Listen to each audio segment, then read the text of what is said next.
You're listening to the Neighborhood Bulldog, where the porch light's always on and the maroon runs deep. I'm Scott Neighbors, and this is your home for real Mississippi State sports talk. Around here, we don't chase headlines. We break down the wins, the losses, the culture, and what it really means to be a Bulldog. If it matters in Starkville, it matters here. So pull up a chair, grab a drink, and welcome to the neighborhood. Hail State. Welcome back to another episode of the Neighborhood Bulldog. I'm your host, Scott Neighbors. Thank you for joining us again tonight as we recap another great weekend in Mississippi State athletics, starting with the Diamond Dogs on the baseball field. Mississippi State sweeps Delaware. The Delaware Blue Hens sweeps them to go 8-0 for the first time since 2013. A great weekend from the Diamond Dogs overall. Got it started on Friday afternoon with a big win against Delaware, winning 9-2. And we talked about our rotation last week. We thought we might see a switch up there as far as Saturday, Sunday. Ryan McPherson holding down the Friday night starter spot looked really, really good Friday afternoon. Got the win, his first win of the season. Ryan McPherson, 6 innings pitched, 4 hits, 2 runs, 1 walk, and 11 Ks. Just a fantastic performance from Ryan McPherson there, our Friday starter. He was followed up by Jack Gleason, who went 2 innings, 3 Ks, no hits. And then Maddox Miller shutting things down, 1 inning, 2 Ks. Maddox Miller has a chance to be the next big relief pitching superstar for Mississippi State. He has looked really, really special in his outings so far. Big win on Friday, but the story of that game was from the mound with Ryan McPherson. Brady Bloom got the start for Delaware. He only went 1 inning, had 5 hits, 5 runs, 1 K. He was followed by Dylan Bryan, 1.1 innings, 3 hits, 2 runs, and 1 K. So again, the Bulldog offense doing what I said they needed to do, jumping on the Delaware pitching staff early and often in that Friday matchup. Mississippi State's lineup was able to get 16 hits to Delaware's 4. That was led by Ace Reese, the monster, the superstar, the future top 10 pick. Ace Reese, 3 for 5, 1 run and 2 RBIs. And then another Bulldog that had a great game, Bryce Chance, holding down that bottom of the lineup spot. Very dangerous hitter there. There are no breaks in this lineup. Bryce Chance, 3 for 3, 2 runs with 1 RBI for the Bulldogs to get the win 9-2 on Friday afternoon there. Moving into Saturday, hoping we could follow up a great performance on Friday, and we did just that. Mississippi State gets the win 10-0 in 8 innings, had the run rule there come into effect. This was the switch we talked about. You know, what was going to happen with Charlie Foster having a rough outing last Saturday? Would we see him this Saturday? We did not. Coach O'Connor, Coach Parker moved Tomas Valencius to the Saturday role. He had a great start last Sunday. They trusted him with the Saturday role this weekend, and he delivered, getting the win, his second win of the season. He's now 2-0, 6 innings pitched, 5 hits, 2 walks, 7 Ks. Got hit around a little bit, but none that really played a big role there. 7 Ks, and he just looked smooth. Very reliable, very stable pitching there. And he was followed by Brendan Sweeney, another great relief pitcher for this bullpen for the Bulldogs. 2 innings, 1 hit, 1 walk, 1 K as they shut that down. Last week we talked about in the midweek the pitchers for Delaware, and Doug Morose was a name that came up that has gotten a lot of pitching opportunities for Delaware so far this season. He actually got the start on Saturday, going 4 innings, 6 hits, 5 earned runs, 4 walks, and 3 Ks. Delaware pitching staff had a little bit of trouble controlling the strike zone all weekend and seemed to get hit around quite a bit there. The story of the day Saturday was all offense, though. all offense. We had first home runs of the season hit by Noah Sullivan coming off injury, Reed Stallman coming back to the lineup, Jacob Parker, the insanely talented freshman who turned down the draft to come to Mississippi State. His brother is in the MLB. He did not turn the draft down. But Jacob Parker with an absolute monster of a home run to right field with just a fantastic smooth swing there. And then Blake Beavis, the big power hitter coming in from Ball State, where he hit 40 home runs in his career there, gets his first home run as he comes in for a pinch hit appearance in the eighth inning.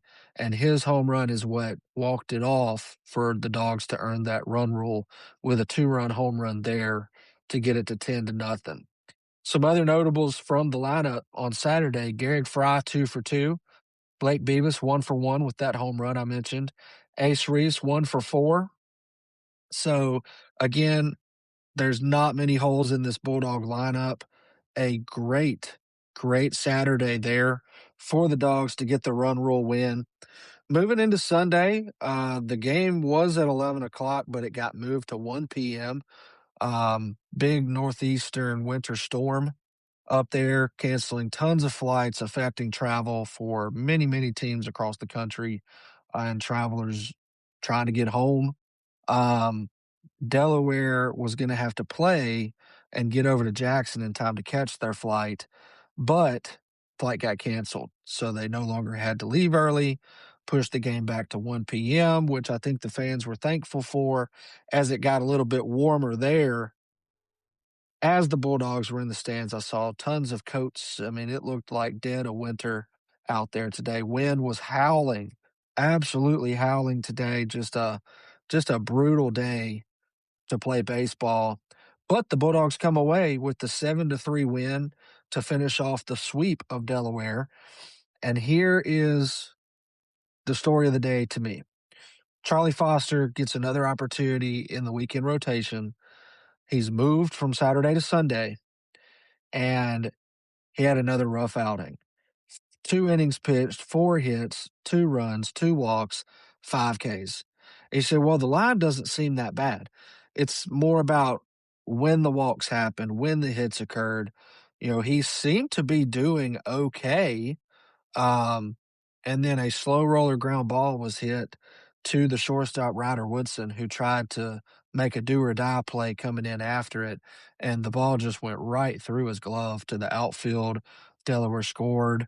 And from there, the wheels fell off for Charlie Foster. He couldn't control the ball. Um, some timely hitting from Delaware. It got shaky very fast, and he was not able to finish after that. Duke Stone came in right after Charlie Foster, gave us 4 innings, 1 hit, and 6 Ks. Talk about a guy that brings some stability to a chaotic situation. He looked really good, looked the part of a weekend starter.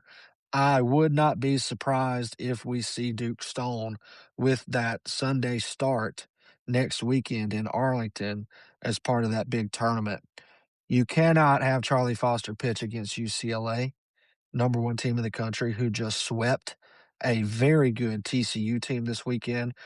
You cannot let that happen if you're Coach O'Connor and Justin Parker. I believe we will see Duke Stone in that role, and I expect him to do pretty well there. Elias Conway got the start for Delaware.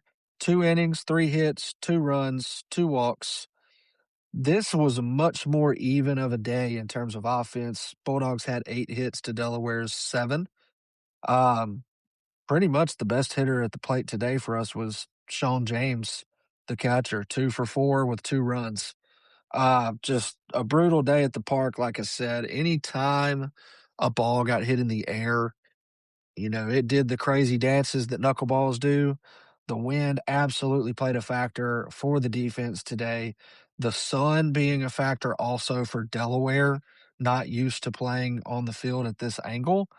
With the wind playing a factor also, you saw several what would be considered routine fly balls just dropped in the Delaware outfield today, giving the Bulldogs the chance to come from behind. Had to come from behind down 2-0. Then we tied the game up. and then we kind of pulled away from there. And then in the ninth inning there, or in the in the ninth inning there, Delaware got a run back, and Bulldogs were ultimately able to shut that down and finish off the sweep. Um, the Bulldogs did what they should have done. Got the sweep 3-0 against Delaware. Moving into this upcoming week, now is crunch time for Brian O'Connor and the Bulldog baseball team. You've had your tune-ups. You've had your warm-up games. You played a good Troy team on Tuesday, took care of business. You took care of business with Alcorn State on Wednesday, and you took care of business with Delaware this weekend. Now it gets real. Tuesday, the Bulldogs are going to face Austin Peay, who is 4-3 on the year. Austin Peay, a very, very talented mid-major team up there coming down to Starkville. So far this season, they split 2-2. They split a 4-game series at UNLV out there in Las Vegas, and then they actually won the series against Eastern Michigan this weekend as we finish up the weekend here. The top two hitters on that Austin Peay team, Paris Pridgeon, I think is how you say his name. He is sitting at the top of this team, top of that offense with a 409 batting average.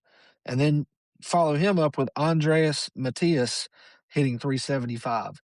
Those two guys are going to be key for the Bulldog pitching staff to make sure we don't have a slip up on Tuesday afternoon at 4 p.m. at Dudy Noble Field. Of course, it's a midweek game, so you never really know who's going to throw for us or the other team. This early in the season, you really don't have those roles nailed down yet. But the best pitcher on Austin Peay's staff right now, as far as I can tell, is going to be Cade Shatwell. Okay, a very, very impressive line, 2-0 on the season. But get this, his batting average against is just 88. He has pitched 10 innings, has an 88 batting average against, and has a 0 ERA. That is doing the job right there. So shout out to Cade Shatwell for Austin Peay. Kind of hoping he doesn't pitch against us, but if you want a chance to beat the Bulldogs, you got to have your best. You got to bring your best.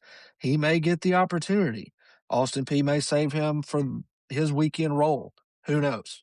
But Austin Peay is not, I'm telling you right now, they are not a team to take lightly. They are not a team to overlook in any measure.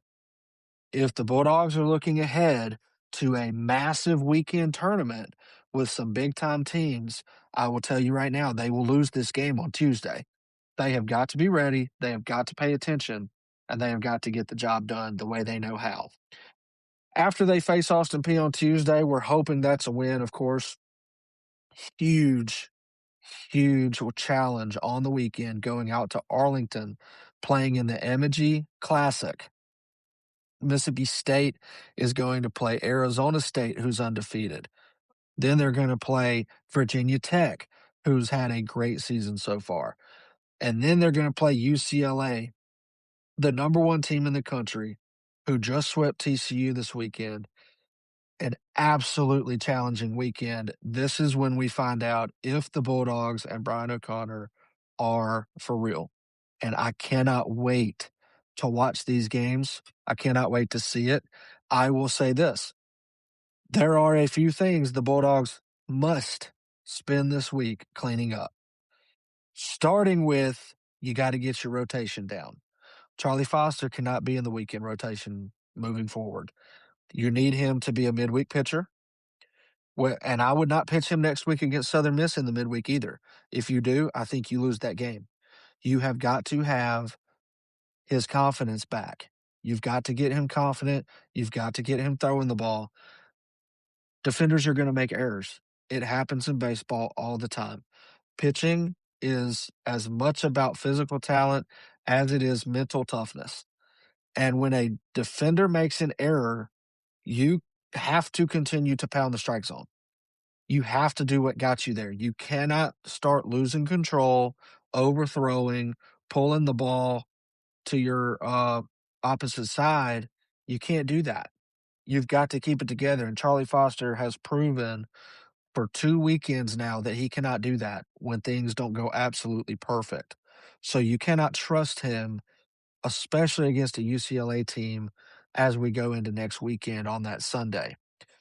Another thing the Bulldogs have to clean up has been a huge topic of discussion the last probably 3 or 4 seasons. Um, One thing Mississippi State has always been good at is pitching. They've typically always been decent at defense, save the last season or 2 when I think you had some important people kinda check out, on the job that they should have been doing. One thing that just I don't think there's any excuse for is base running mistakes. These guys are some of the most elite athletes out there, have been most of them playing baseball since they could walk. Why are we getting a late jump on a wild pitch and getting thrown out by 3 steps at second base? How are we getting thrown out when the catcher has to full extension lay out across his body to catch a outside slider? How are you getting thrown out in that situation? Why are we getting the third out at third base? I understand Ace Reese doing it when he was trying to get the cycle, but at the end of the day, what if he doesn't do that? He's on second. That's another run on the books. Okay. Why do we not know? Okay, it looks like the guy's going to miss this ball. I need to be ready to run in case he drops it. We're standing halfway watching it and not even attempting to make a play. It's happening too much and too often for this baseball team this year and this program. It has got to be fixed, and it needs to be fixed quickly. It is embarrassing to watch. These are D1 athletes, and we're making mental mistakes like we're in 7th and 8th grade in junior high playing for our schools. You can't do this. You're not just learning how to run the bases. You've been doing it your whole life. Stop making mental mistakes. Play the game the right way and do what you know how to do. That's all we're asking. The stat that jumps out to me, I highlighted this stat going into the weekend against Delaware.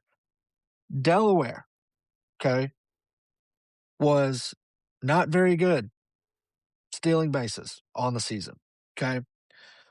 Their opponents were 6 for 6 on the year through 4 or 5 games.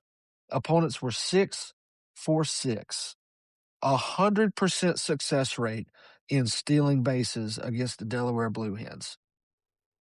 Mississippi State is now 15 and 19 on stolen base attempts for the season. We are 15 for 19.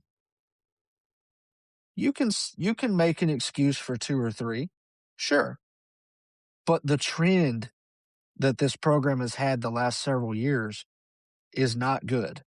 It's more than just stolen base attempts, it's situational. We don't seem to understand or have the situational awareness required to win at a high level. And it gets real this week. If you go make the same base running mistakes that we made the entire weekend versus Delaware, you go do that in Arlington this weekend, you won't win a game. These teams are for real, and you got to get it together and get your head out of your you know what and play the game the way you know how to play it. Mississippi State's 15 of 19 in stolen base success. You know what opponents are playing against Mississippi State on the season so far? 10 of 11. 10 of 11 in stolen base attempts for our opponents. You're talking about the mighty Delaware Blue Hens, the terrifying Hofstra Pride, the Troy Trojans, the Alcorn State Braves. That's who you've played so far. And they are 10 for 11 in stolen base attempts. That better change. And it better change freaking fast. There is nothing that makes me more mad in baseball than kindergarten mistakes and kindergarten errors. And that is a stat right there that should never happen to a program like Mississippi State. Base running has been a problem for years. Fix it. And whoever's behind the plate, I want you throwing down all week long. Because if you don't think that Arizona State, Virginia Tech, and UCLA and Austin P and Southern Miss next week and Arkansas when you go on the road for your first SEC series, if you don't think that they can find that stat that opponents are 10 of 11 on your tail in stolen base attempts, you don't think they can see that? You don't think they can scout that and run all over you? That's exactly what's going to happen if you don't get it right and get it fixed now. That needs to change, and it needs to change this week before you go into this weekend. Because if you still have this problem when SEC play gets here, it is going to get ugly quickly. And I don't want to see that happen. I think this team is too talented to let something as kindergarten as running defense and running the bases on offense hold them back from being the elite team that I think they can be. Every now and then on this show, we will look around the league and talk about other results, especially from other SEC teams, but that's really reserved for once conference play starts and all the teams start beating up on each other. However, there is one result from another SEC team this weekend that just cannot go unmentioned.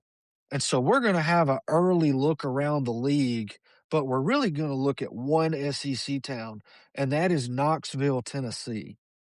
Knoxville, Tennessee, home of the Tennessee Volunteers and home of the infamous, illustrious, whatever you want to say, Vol Twitter Army. Vol Twitter, Classless Vol, several other names that I can think of right now, have been running their mouths on Twitter or X the entire season about Mississippi State, about LSU, about Arkansas, and about Vanderbilt. Oh, you're not on our level. All LSU and Mississippi State have going for them is their stadium. Forget the 5 or 6 or 7 or 8 national titles LSU has. Forget all the attendance that LSU has, all the first round draft picks and pro players that LSU has. Forget Arkansas being in Omaha just about every year, hosting supers just about every year. Forget Vanderbilt's multiple national titles and their being a perennial powerhouse who's in Omaha just about every season. And I guess Vol Twitter doesn't remember Mississippi State going to Omaha 3 or 4 straight seasons. And one of those seasons included beating Vanderbilt in a super regional in Vanderbilt, in Nashville. So Vol Twitter has been saying these things, and they are factually incorrect. Vol Twitter needs to understand that, yes, Mississippi State, LSU, and Arkansas do have the stadiums going for them. But what comes with that is more College World Series appearances than you have. Mississippi State has the same number of national titles as you have, but you better watch your mouth when you're talking to LSU and Vanderbilt. You ain't in that ballpark, son. You ain't won as many national championships as they have. And now that Tony Vitello's gone, it doesn't look like you're going to. So if you want to talk about our stadiums. Talk about whatever you want to talk about. You guys have fun in Knoxville in your stadium that you just spent millions of dollars on upgrading I think I saw a number, it's in the triple digits of the millions that you did, and you're finally up. You have finally raised your capacity to what a random Tuesday night midweek versus Alcorn State or Mississippi Valley State gets at Dudy Noble Field. You're finally going to get a fraction of the crowd that LSU has versus Northwestern State on a Wednesday night. You're not holding a candle to any weekend series at Swayze Field in Oxford, at Arkansas, at Mississippi State, at LSU. If you want to talk crowds, you may hold a candle to Vanderbilt, but you haven't been in the same league on the field as any of these programs. So you need to get your facts straight before you want to start running your mouth on Twitter about what program has what going for it. The other thing is, if you're going to do that and you're going to talk on X, and I understand it's all these fake bot troll army, vol army people that probably aren't even real, just trying to troll all day long. I get it. That's fine. That's how you get your clicks and how you get your follows. But you look really stupid. You look really stupid when you tweet that Mississippi State, LSU, and Arkansas don't have anything going for them other than their stadiums, to turn around less than 12 hours later and you lose 2 of 3 to Kent State. Not only do you lose 2 of 3 to Kent State, you lose 2 of 3 to Kent State at home in your new stadium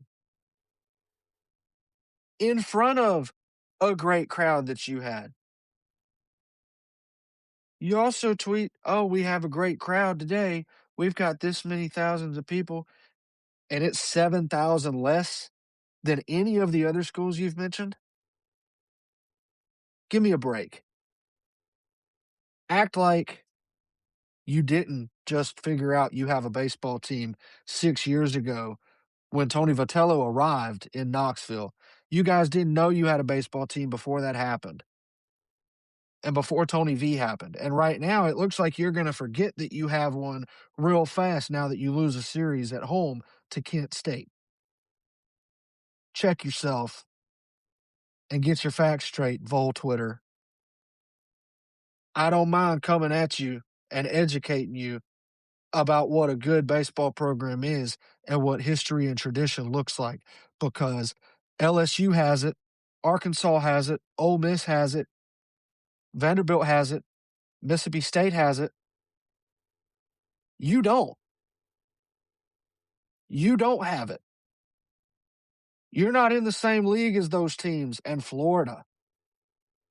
You're not in the same tier as them. Go hang out with Auburn. Even Auburn has been to Omaha and done well. They haven't got a national title. It's Auburn. Auburn had Frank Thomas and Bo Jackson back in the day. That's it. You're in that tier. And I'm sorry to have to educate you like this, but that's where you need to live and be happy. Don't come for these other programs unless you're ready, and you ain't ready.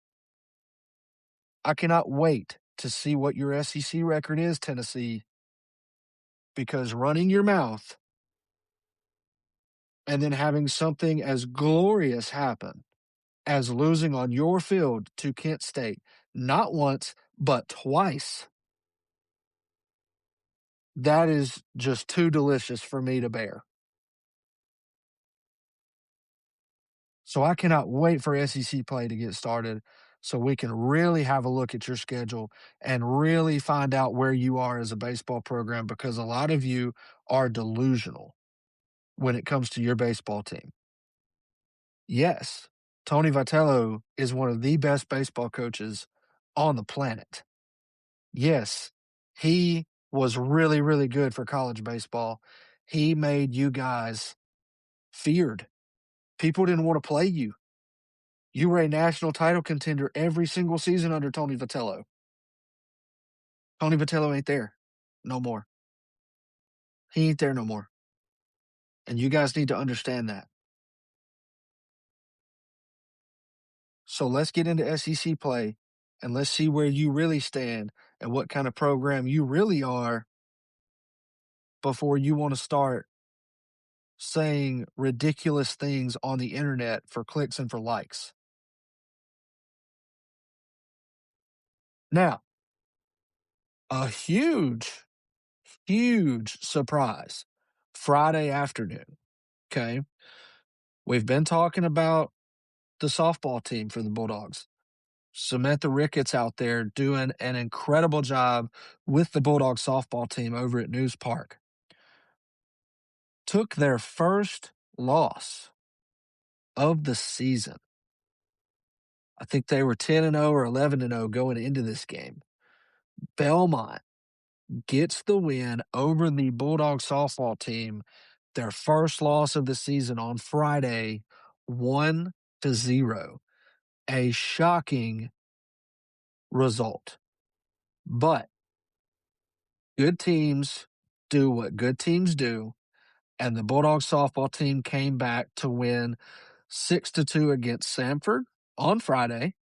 They won 4-1 against Belmont, and then they finished out the weekend on Saturday beating Delaware State 19-1 in 5 innings. They were supposed to play Delaware State today, but similar to Delaware, flights got canceled. They had to go ahead and hit the road, so the game on Sunday got canceled for the softball team. Took a shocking loss on Friday, immediately turned around, got their minds right, and finished out the weekend the way they should have, having a 3-1 week there for the softball team and Coach Ricketts. Moving to men's basketball, we had a huge, exciting game last week that we gave a live reaction to when Josh Hubbard had a legendary performance, dropping 46 points, beating the Auburn Tigers with some last-minute heroics there and having to come down from 7 after blowing an 18-point lead. And you wonder, okay, we're getting down into the crunch time of the season. If the Bulldogs can get right here, maybe they can go on a run and make a great tournament appearance in the SEC tournament, and who knows what that'll turn into. Well, that didn't happen at all. Men's basketball followed up the great performance on Wednesday with just an absolutely garbage performance on Saturday, going to South Carolina, who is a terrible basketball team, and losing 97-89. Not only did the Bulldogs lose 97-89 against South Carolina, it was how they lost. Mississippi State shot 45% from the field. South Carolina shot 55% from the field. Mississippi State shot 33% from three-point range. South Carolina shot 50% from three-point range. South Carolina has been a horrendous offense all season long in men's basketball, and we made them look like the Chicago Bulls. Our defense was shoddy. We looked uninterested. We got it closer late, thank goodness, but just no business following up the performance you had on Wednesday with this terrible performance on Saturday. No business doing that whatsoever. Now, moving into women's basketball, we talked about last Monday, they beat Arkansas, had a great win there, and we said, okay, it's getting to be crunch time. Um, let's see what we can do, right? If they can get a few wins here and go on a little bit of a run, again, they are better positioned for a tournament appearance than the men were. Well, they beat Arkansas on Monday, and they go lose to Florida 71-56. Ugh. Just completely looked uninterested in the game. The sets were terrible. The energy was terrible. And then they played at Texas on Sunday against former Mississippi State coach Vic Schaefer. And I don't know what I expected. I guess I expected a little better effort, if anything. Gets absolutely blown out of the arena, losing 92-42 to Texas. And if you ever needed a reminder of where some of these programs are and where we are now, that was it. You get absolutely reamed by South Carolina and Dawn Staley earlier in the season, and now you get destroyed by Texas and Vic Schaefer. You definitely know that you are not at the top of the game, and we used to be. That's the thing about women's basketball. Women's basketball at Mississippi State under Vic Schaefer, you're playing for Final Fours. You're playing for national titles. The only game you're losing all season is against Dawn Staley in South Carolina, and maybe a tough game against LSU, maybe a competitive game against Georgia here and there every now and then. But the last several times we've played Texas and LSU and South Carolina have honestly not even been competitive. And so I love the women's basketball team. I like Sam Purcell as the coach. I love his energy. I think he can be great, but he still has some learning to do. Still has some big time recruiting that he needs to do, and that's why he was hired. He came in as an assistant from the Louisville Cardinals, who are a perennial NCAA team competing for at least the Sweet 16, Elite Eight most of the time. And he was the architect behind a lot of those teams. We've got to get that Sam Purcell back. We've got to start getting players again like Rakia Jackson. We need some players. We need to go find a Tierra McCowan like Vic Schaefer had. We need to go find a sniper like Victoria Vivian's like Vic Schaefer had. We're used to that. Sam Purcell needs to bring that back and needs to get back in his recruiting bag like he knows how to do and get this job done. There is no scenario where you should not even be remotely competitive against a Texas team, an LSU team, or a South Carolina team, especially when these other teams that you have beaten semi-easily, they may be losing to these teams, but they're not all getting destroyed by 40, 50 points. I mean, you're a Division I SEC team just like they are. There should not be such separation between you and them. And I hope we get that fixed moving forward. That season is winding down as well. I hope we have a great showing in the SEC tournament and move on into the tournament, either NIT or NCAA, and I hope we have a great showing there as well. This week, as I mentioned, baseball going to face Austin Peay on Tuesday at 4. Softball going to Georgia Tech on Wednesday. That is going to be a big-time game right there for the softball team. Men's basketball at Alabama on Wednesday night. If they play like they did against Auburn, that's going to be a great game. If they play like they did against South Carolina, then that's going to look a lot like the women's game did today. Women's basketball is going to go to Texas A&M on Thursday, and then softball has Wofford coming in next weekend. And like we mentioned, the baseball team moving into the M&G Bank Classic out in Arlington against 3 really, really good opponents. We will dive into each of those teams and break down all 3 of those games on Wednesday night, and we will recap what hopefully is a big-time win for the baseball team on Tuesday versus Austin Peay. And maybe we'll get another chance to have a great live reaction to a huge basketball win on Wednesday night, but we will see. Thank you for hanging out with us tonight as we recap our weekend. Another great weekend for Mississippi State sports. Baseball in full gear here. Now the season gets real. Now's when you should be paying attention. I will see you guys later on in the week. Thank you for joining the neighborhood. Hail State.